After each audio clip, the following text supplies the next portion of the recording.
We all know that XP is an essential part of the gameplay. Almost every action rewards you with something. Character level gives you attribute points to spend on various abilities. Street cred doesn't do much, but still. And there are even skill progression bonuses that passively provide benefits. But what if we completely remove the leveling from the game? What if our character was permanently level 1? Is completing Cyberpunk 2077 as a level 1 possible? It starts with me selecting the hard difficulty, as it seemed like the perfect balance between keeping the game challenging without making me want to do harm to myself or the people around me. Then I chose the Street Kid life path because I thought it would be funny if the streets taught our character absolutely nothing and that he's in a sort of arrested development situation. I clicked randomize once. Okay, it was more than once. Until I landed on an appearance that has style, but is just a little bit too flamboyant to be the main character. After all, there are no main characters in Night City, only legends. These are the stats I went with. But I was pretty sure that once I actually started playing, my original plan was going to go out of the window and I'd have to respec. Now, you might be knowledgeable enough to say you get attribute points by leveling up. And since we're not leveling up, all of this is rather pointless. And you're kinda right, but I have a plan in motion.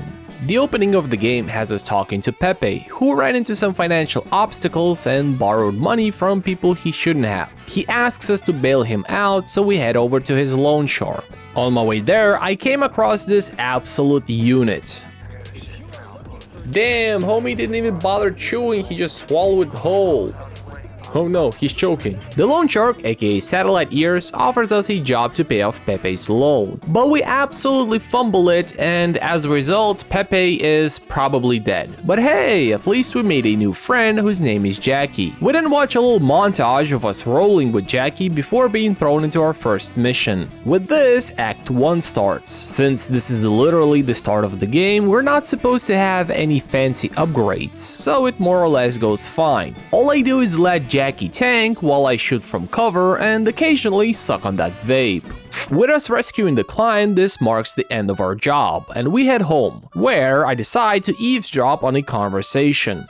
Don't ask me why. Then this dumbass NPC pushes me into a vending machine, completely soft-locking me and costing me 3 minutes of my life. In the morning, we'll link up with Jackie, who has potentially scouted us a well-paying job. We then head to Vic, our Ripper doc, to install some cyberware. Actually, not some. This is probably all I'll be getting for the rest of the game, since cyberware capacity scales with level. We get ourselves some optics, plus 2 health, not bad, better than nothing. Then we get a coprocessor with a mighty plus 1.4% reload speed increase, and finally something actually useful, armor. As soon as Jackie sees us, he instantly disregards Misty. Negative energy fields, and avoid mean reds. V, yo, listen up.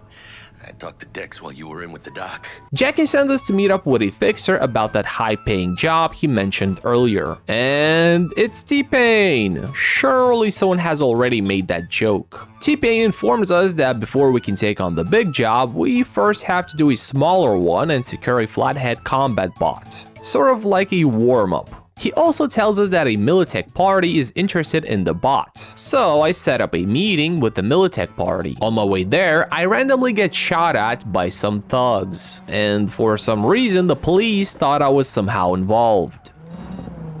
Wait, what the f did I do? Is it because I'm black? The meeting with the Militech woman doesn't end well for me because I told her the worst thing you can tell to a woman when she needs to calm down. To calm down. Big mistake. I reload the save, tell her what she wants to hear instead. She hands me a shard loaded with eddies, technically making her my sugar mommy. At the sit down with Maelstrom, they don't let go of the flathead easily, so we whip out the shard and give it to them, technically making them my sugar babies. Yeah, that's a weird sugar pyramid scheme. Unfortunately, the shard was infected, and now we have to shoot our way out of this. I'ma be honest, during this part, I really started to feel the absence of perks, specifically the health regeneration ones. It's literally the first thing you take on any build, so I had to rely heavily on the vape thingy. Then I came across a fella I wanted to save, But in the process of doing that, I pressed the wrong button and, well, he passed away. As we're about to leave the building, Royce happens. And let me just say, a pistol is just not working here. Or at least I couldn't make it work. His massive shield blocked my single projectile,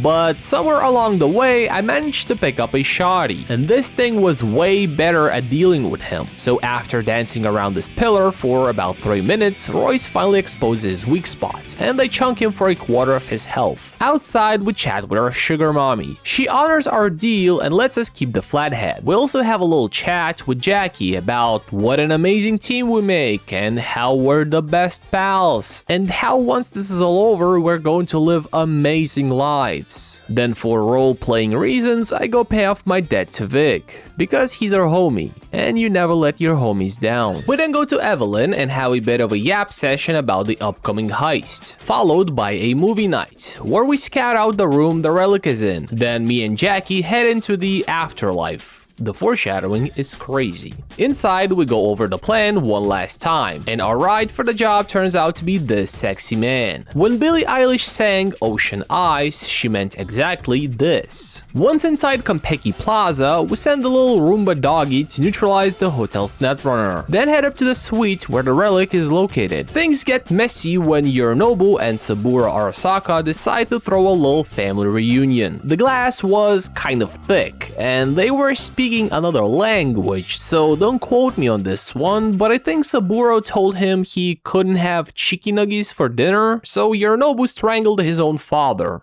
Honestly, valid crash out. Yorinobu then puts the hotel on lockdown and lies about the murder, claiming it was a poisoning instead. With no other way out, our only option is to escape through the balcony. But even there, we get spotted by some drones, forcing us to jump. We crash, and in the process, the relic's container gets damaged, prompting Jackie to slide it into his neural port. Yeah, that's not a good sign. Sure, the heist is absolutely chopped at this point, but there is one silver lining. We picked up this new pistol, replacing our old basic crappy one. Despite Jackie being in rough shape, he still continues tanking bullets like an absolute giga chad. As for me, I spend most of the time hiding behind cover, until they decide to nuke my location with grenades.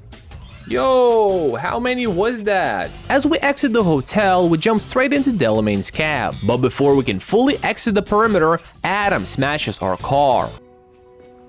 Say that again? Yes, Adam Smasher smashed our car. Delamain and Adam have a brief standoff in which Del absolutely mugs Smasher, and our getaway begins. Some drones start chasing us, so we play a quick game of aim labs with them before we get hit with an absolutely gut-wrenching scene with Jackie. He slides us the chip and quietly dies in our arms. And just like that, in a city full of people trying to make it to the top, we lose the one person who was willing to climb shoulder to shoulder with us. When we get to Dex, he's flipping out over this entire blunder and tells us to go get cleaned. If this was cinema sins, this would add at least 3 sins for the character smashes the mirror cliche. Dex then tells us it was all rigged from the beginning, we have a really odd dream, then in a very Detroit Become Human-esque sequence, we crawl our way through the landfill. We then witness Dex being told it was all rigged from the beginning, and in a blink of an eye, our savior goes from telling us we smell to clutching his chest because of a bullet wound. Kind of a karmic event. We survive an assassination attempt on like 2 HP, or maybe that cutscene is scripted, I don't know. We wake up at Vic's and he tells us somehow we survived being shot in the head, but now have a construct overriding our brain and that we're going to die soon.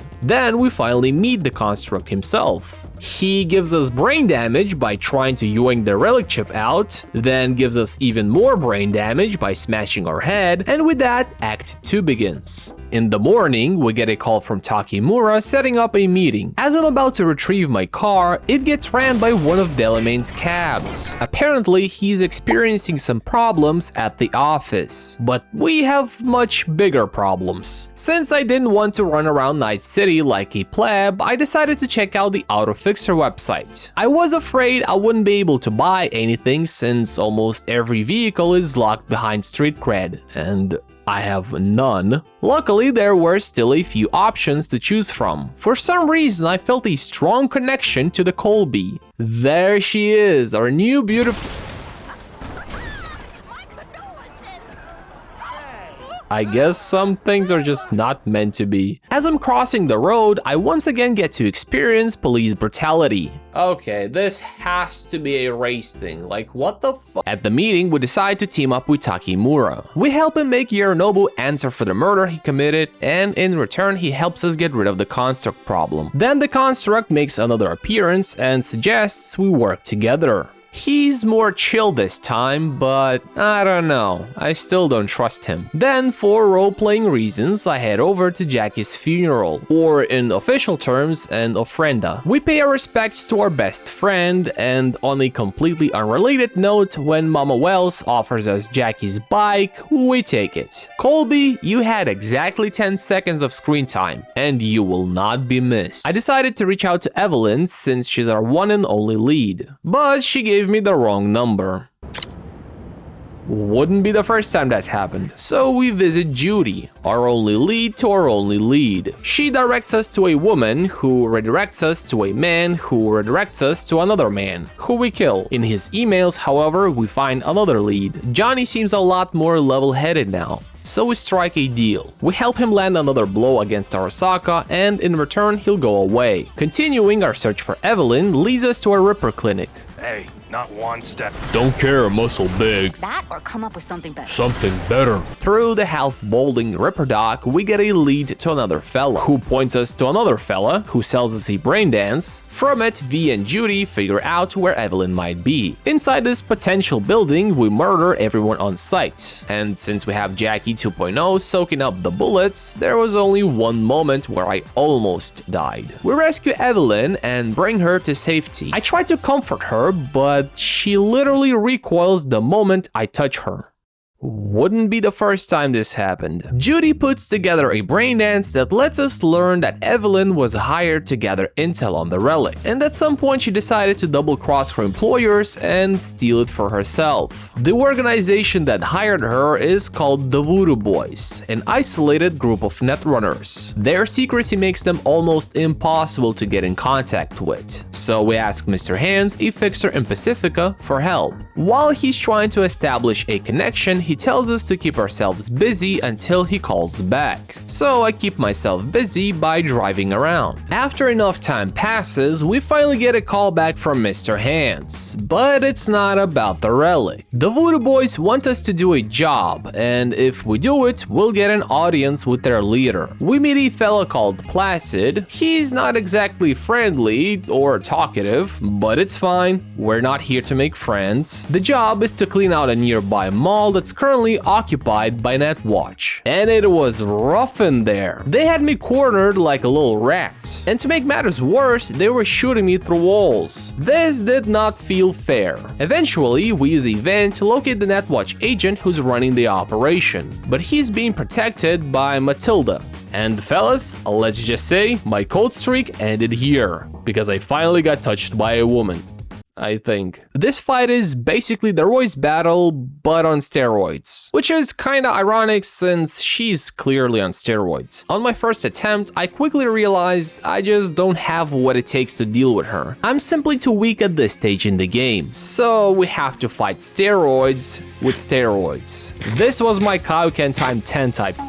One thing I always took for granted in my previous Cyberpunk playthroughs was the ability to sprint while reloading. It would have made this fight so much faster. Also, the visibility in this game isn't great, and the red flickering lights definitely don't help. After 5 minutes of running around this pillar, Matilda finally goes down. When we finally confront the Netwatch agent, he suggests we switch sides and make a deal with him. He also claims the Voodoo Boys have installed malware into our system, and I don't like malware in my system. Also, the Voodoo leader is currently frozen. His proposition is he'll remove the malware and unfreeze their leader, and in exchange, all we have to do is let him go with the information he gathered. Having the mind of a golden retriever, I go with the last offer I was given. Placid isn't happy we removed the only leverage he had over us, but he quickly gets pushed off our screen by more important people. Their leader, Brigitte, immediately takes an interest in the relic chip, offering to help us after they scrape the data off it. She leads us to their underground base, where we mention that we can actually see Johnny. We will look at this too. What? Think I'm hallucinating? Found myself an imaginary friend? Little is known of how an engram might exist within a human's neural network. Tell you one thing, doesn't shake out well for the human.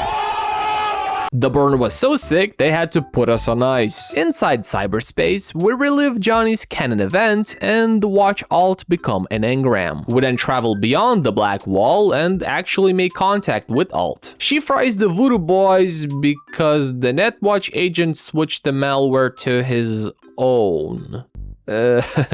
Oops. She explains that she's fully transcended into an AI, and we make a deal. Once we breach Arasaka Tower, we'll let her absorb the souls trapped inside Mikoshi. In return, she'll separate us from Johnny. We exit cyberspace to find everyone dead. Again, my bad, fellas. The rest of the voodoo boys are less than thrilled and don't exactly let us leave peacefully. I completely forgot Placid guards the exit door and didn't juice up. But it wasn't necessary because he didn't move much. It's not like he got stuck.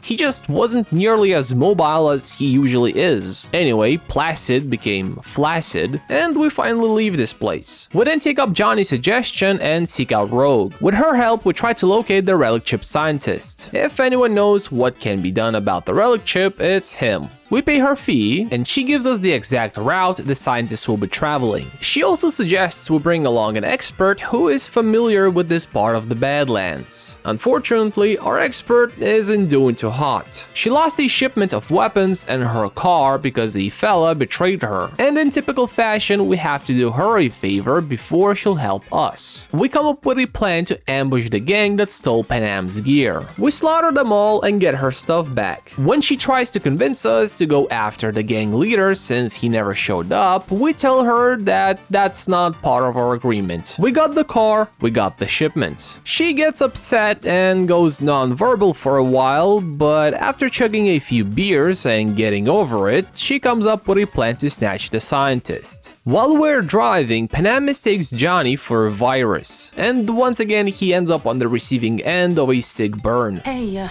I think your implant has a virus. The one in the nape of your neck. I know, but it's nothing to worry about.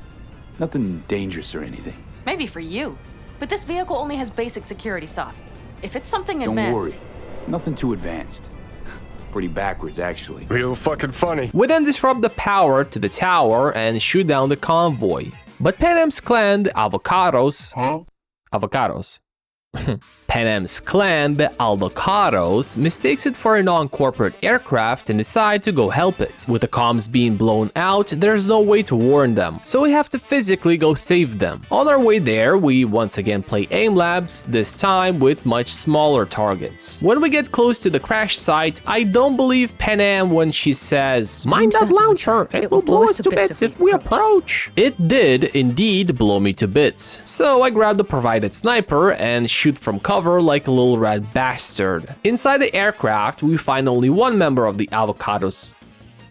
Why does it keep autocorrecting? Inside the aircraft, we find only one of the Alvocados members. The other fella didn't make it. More importantly though, the guy we're after has fled into a nearby gas station. We clear out the surrounding goons and relocate the scientist to a more neutral location. The scientist, who kind of looks like Baby No Money if he could grow some decent facial hair, tells us that the chip's merger with our brain is too far gone. However, he does give us the blueprints for the whole project. We then hand Baby No Eddies over to Bad Cop Takimura. Then we go outside where me and Johnny have a little heart-to-heart conversation. After some time passes, me and Takimura visit one of his former associates and try to convince him that Saburo Arasaka's death wasn't a poisoning. He refuses to listen, however, he does hint that there might be an opportunity to speak to the Emperor's daughter during the upcoming parade. So me and Takimura go gather intel on the parade security. security. I'm still not quite sure what me and Takemura are. We banter, yet we are not friends. We work together, yet we're not colleagues. So I'm just going to slap a situationship label on us. Me and the situationship then head over to Akako to persuade her to hand over the parade security details. He gets mistaken for a TV celebrity, and seeing this as a golden opportunity, I decide to play along. Do you know who this is? Hideshi Hino, the late night comedy host. Can you still do your famous "better buckle up"? No. Hideshi, don't leave this poor guy hanging.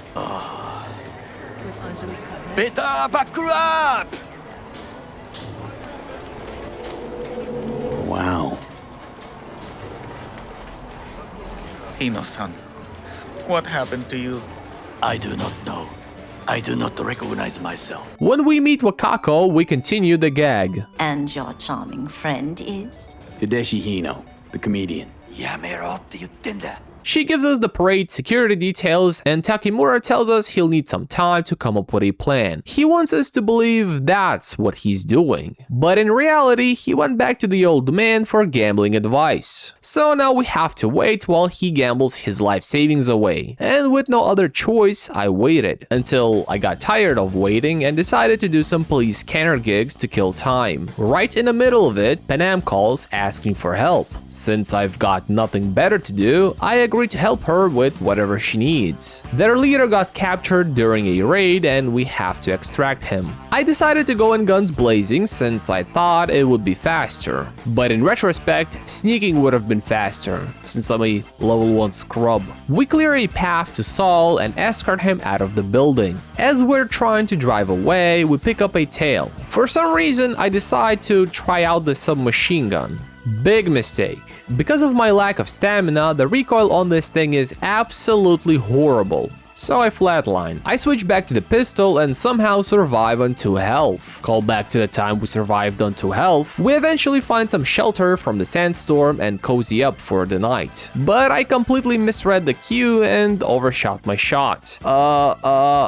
Shoot is shoot and all, but I think I will go and never come back. Fortunately, Takemura calls and saves me from any further embarrassment. Me and him go over our plan for bypassing the parade security, then attempt to infiltrate an Arasaka Industrial Park to find out exactly where the Emperor's daughter will be during the parade. While scouting the park for vulnerabilities, we also end up having a surprisingly deep philosophical conversation. Then Johnny does that thing that's responsible for the random twitch your body does when you're trying to fall asleep. And when it came time to enter the park, I just ran past everything. I've learned my lesson, and I was not going to play like a cockroach hiding behind corners. I might be a level 1 scrub, but at least I'm going to play with some dignity. When we extract the information, I make one terrible judgment call and immediately pass away, meaning I have to do the whole thing all over again. Once I finally make it out alive, we once again have to wait for Takemura to gamble his life savings away. When the parade begins, our job is to neutralize any obstacles stopping Takemura from reaching the Emperor's daughter, starting with the 3 snipers. One by one, I eliminate them and everything standing in between, until it's finally time to deal with the Netrunner, and you probably know what happens next.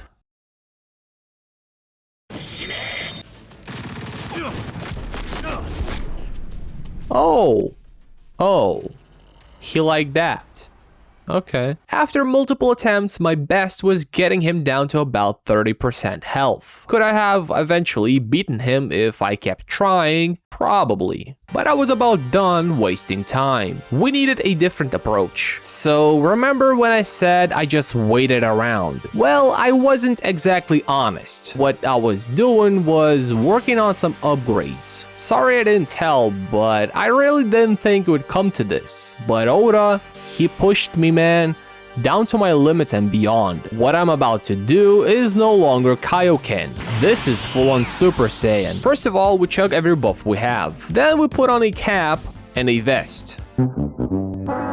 Yeah, you might say that plus 3% melee damage resistance and 5 armor isn't much, but this is only the start of our stack. And trust me, It's going to be one hefty stack. I then equip a new pistol, Seraph, which I got for completing all of Padre's side gigs. This weapon is basically the perfect anti-boss pistol. Every shot has a 10% chance to apply burn, which stacks, making it amazing against enemies with massive health pools. I also upgraded a couple of times, and now the main course. We reset our attributes because my original plan has completely changed, and now have 10 perk points to spend. If you're wondering how, there are 10 perk shards locations. Each grant 1 perk point when picked up. First, we take the perk that adds a 5% faster recharge of health items after neutralizing an enemy, then plus 30% health from the final vape inhale, then plus 8% recharge speed for the vape, then 1 extra vape charge, bringing us to a total of 3. Next, we grab a 10% to all cyber stat modifiers for later, along with the 20% reduction to all cyber capacity cost. Finally, we stack every single health regeneration perk we can get.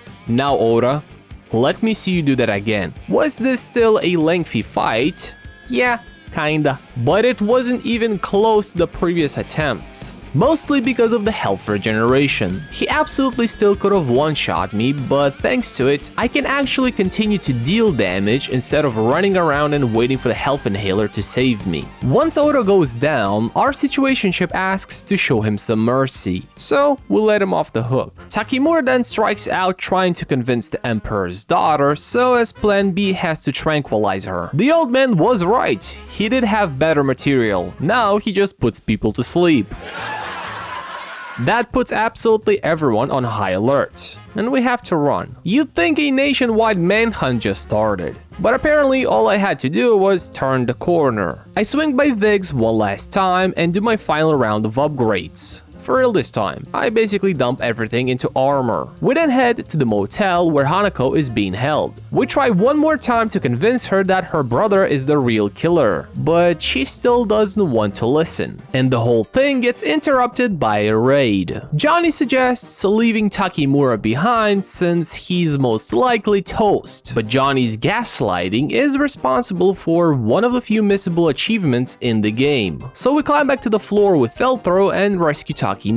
Once we crawl out of the motel, we go our separate ways. Then a time skip happens and Hanako contacts us through a proxy. She changed her mind and now wants our help. Outside the motel, our health suddenly starts to deteriorate, really badly this time. We collapse and pass out. Johnny then drags us to an old hotel in Pacifica, where he tells a bit more about his past. He gives us the dog tags of a man who sacrificed himself for him back when he served in the corporate army. He also presents them as a sign of trust and promises that when the time comes, there won't be a power struggle over V's body. I didn't sense any malice in his words, so I believed him. The only thing he asks in return is that we go after Smasher. Now, since I don't want to do the worst ending in the game, we have to unlock another path. That means going to Rogue and doing a few missions for her. We hand control of our body over to Johnny so he can convince Rogue to go after Smasher. She says yes, then gives us some merch. And we head to a container ship that Rogue believes Smasher uses as a hideout. I start blasting, even though the game clearly wants me to sneak. Then I blast a little bit more until we finally pacify a fella called Grayson. He tells us that Smasher has become the head of security for the Arasakas, so there's no way we're getting the jump on him now. He also hands us the keys to Johnny's Porsche and tells us where Johnny was buried. Things get a little emotional there, a little touchy, maybe even slightly sobby, but also real. There was a certain bond between us. We then let Johnny take Rogue on a date, where he says something stupid and absolutely fumbles date night. Bro is just like me. But it doesn't matter, we got what we wanted, another ending option. With that, we go to Hanako and begin Act 3. She makes her proposition for us to side with Arasaka. We tell her we'll think about it, even though I had no intentions of doing so. In the elevator, we collapse. Wake up at Vix, who tells us that was our last episode, and the next one will be fatal. So it's time to solve this. Misty takes us to the rooftop, where I entrust everything to Johnny and lock in the sun ending. When we go back to Rogue as Johnny, we suggest that she sold out to the Corpos, and the least she can do is redeem herself by raiding Arasaka Tower. We sweet talk Rogue a little, and the next day we wake up to the most beautiful face in all of Night City.